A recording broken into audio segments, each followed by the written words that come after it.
You said some things that you felt were going to happen, and I'm sad to say that everything you predicted has in fact become true. And it was some bold assertions about where we were headed as a country and this administration. 5 years ago, I stated that Obama would take the country apart, piece by piece, that he would cause a civil war in this country. In hindsight, we can see how many things have come to pass. He has been warned numerous times by Prime Minister Netanyahu that our most dangerous enemy now is Iran, who will most definitely have the nuclear bomb. And it will not be for peaceful purposes. It will be to destroy Israel and America, as they have stated. And we certainly can believe these threats. The truth is, as the Supreme Court upheld, that religious freedoms are being infringed upon. Obama wrote a book about his father, who he seems to idealize. It's a fact that his father was a Marxist who hated America because he saw America as aggressors. Meanwhile, it was America who has helped all the other nations whenever they were in need. Obama never has acknowledged that, and in fact went across the world apologizing for us, and is piece by piece whittling down our military strength, the strength all the world has relied on. And in doing so, he has paved the way for the most violent radical elements across the world to thrive. My dear friends all over the world, please pay attention to what is taking place in our great America. Stand up for your freedoms. That could cost a veteran his home. Larry Murphy has been in a battle over the past 2 years with his homeowners association in Jacksonville, Florida.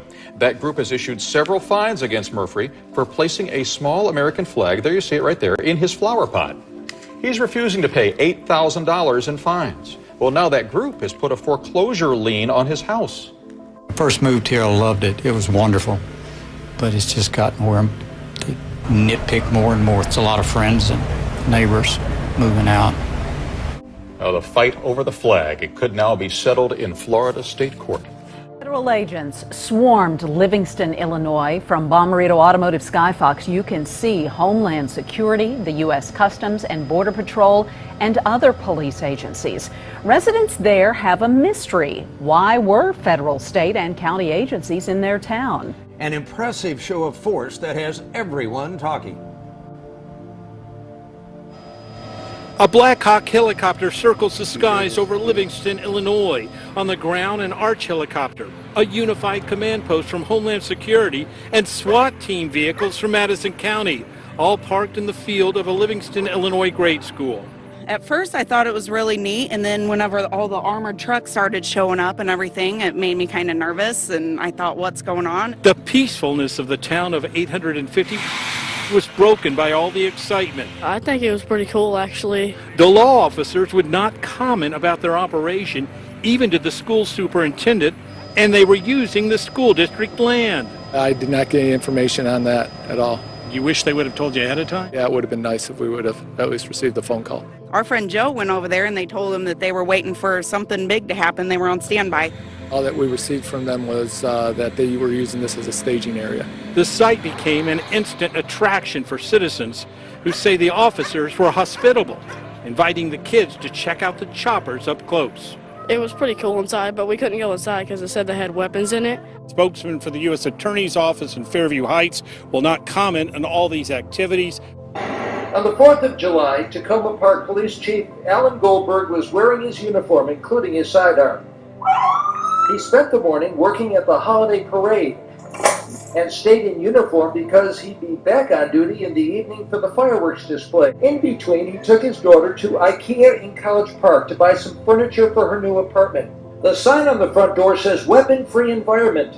The chief said he'd been inside about 2 hours with his daughter when a plainclothes loss prevention officer came up to him saying, "We have a no firearms policy in the store, and you're going to either have to leave or you can lock your gun in the car."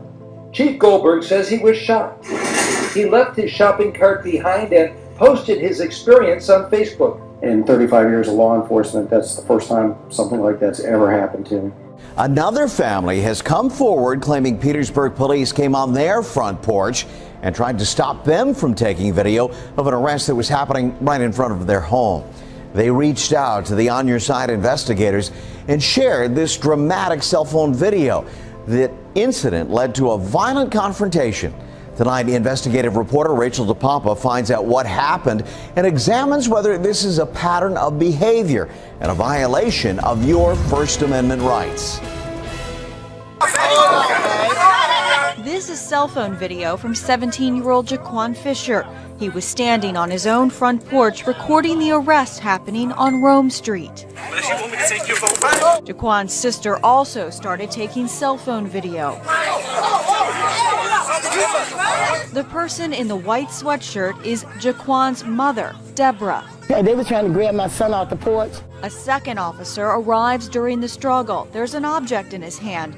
The family says he started spraying mace. But watch what happens when a third officer comes rushing into the chaos. Let's be real clear. You have an absolute right to stand on your front porch and record what's going on in your front yard. And we now have gun confiscation beginning in New York. I mean, it's real simple. It's a mafia takeover. Nassau County man, state militias came to my home and took everything. As the governor promised, the SWAT team raids are beginning. Defense Secretary Hagel says ISIS an imminent threat to every stabilized country on the earth. I agree with that statement, and the globalists that run it are the real imminent threat. No, I didn't just describe a night raid in Iraq. I'm talking about the SWAT team raids that happen on average 146 times every single day in homes across the U.S. According to a recently released ACLU report, that equates to a whopping 45,000 SWAT raids every year. Now, just for context, back in the mid-1980s, militarized police units were only deployed about 3,000 times a year. So how did we get to this point? Now, SWAT units have spread nationwide, further militarizing local police forces. See, in addition to being given excess military equipment like armored tanks and fortified weaponry, police officers are also being trained as if they're just an extension of the military. And these methods have had devastating results, specifically when it comes to terrorizing the communities these officers are allegedly there to protect. His walk is part of a new anti-crime initiative just unveiled a couple of hours ago. Operation Ceasefire, as it's called, will target a high-crime area, the police department's Patrol Zone 5. It covers northwest Jacksonville and parts of the north side and west side. It's been murder after murder, and Jacksonville Sheriff John Rutherford says it needs to stop. There has to be a ceasefire in this neighborhood. Bring on Operation Ceasefire, a JSO and citywide effort to prevent crimes before they occur and get illegal guns off the street before the murders. In the few weeks since the operation started, officers have knocked on 4,000 out of the 18,000 doors they plan to knock on in the Northwest community, asking for answers to unsolved crimes. They've seized 10 illegal firearms. Durham, where police officers are accused of lying in order to get inside homes. A Durham officer admits they'd knock on doors claiming there was a 911 call from the house in order to serve arrest warrants. Inside a Durham County courtroom, a police officer admits under oath that he lied in order to gain entry to a home and serve an outstanding warrant. He knocked on a door claiming police had received a 911 hang-up call when in fact it never happened. An internal investigation is underway. If it proves to be true, it's a clear violation of department policy and in some legal circles a violation of the Constitution. Chief, if you learn that these allegations are true, would this be a fireable offense?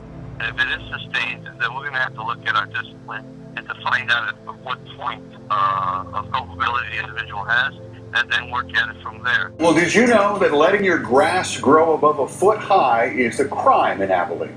Hello, everyone. I'm George Levesque. Glad you're here. On Friday night, I'm Wayne McCormick. Next week, Abilene City Code Enforcement will be out cracking down on home and business owners who have overgrown grass and weed problems. Abilene code enforcement officers drive around looking for high grass and weeds almost every day. Abilene's policy is to notify property owners first in person.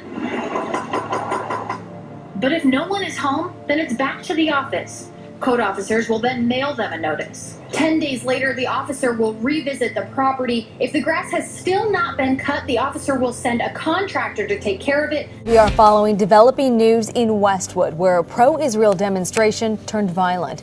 It happened outside of the federal building in Westwood, where thousands gathered for a rally. This is video of the incident obtained by the Jewish Journal. It is video that is grainy, but I'm told by an off-duty LAPD officer that witnessed everything that a group of pro-Israeli demonstrators were holding a peaceful rally when several men in a truck waving Palestinian flags stopped in the middle of Wilshire Boulevard and then started swinging their flag sticks. In the moments following that, the men with flags jumped back in their truck and took off, according to that witness. That is when Homeland Security officers approached them. Then the witness said a Homeland Security officer fired one shot at the truck. It did not hit anybody, and at least one person was arrested. The police came in with their guns. I didn't know really what was happening, but it was right during this Israeli protest strike going on here. So it looked like they were trying to cause up and stir up some drama. As we reported last night, FEMA has been eyeing the former Sikorsky facility in Big Flats as a processing or holding center for some of the people spilling across our borders. Response from local politicians hasn't been too favorable, nor is the FAA board.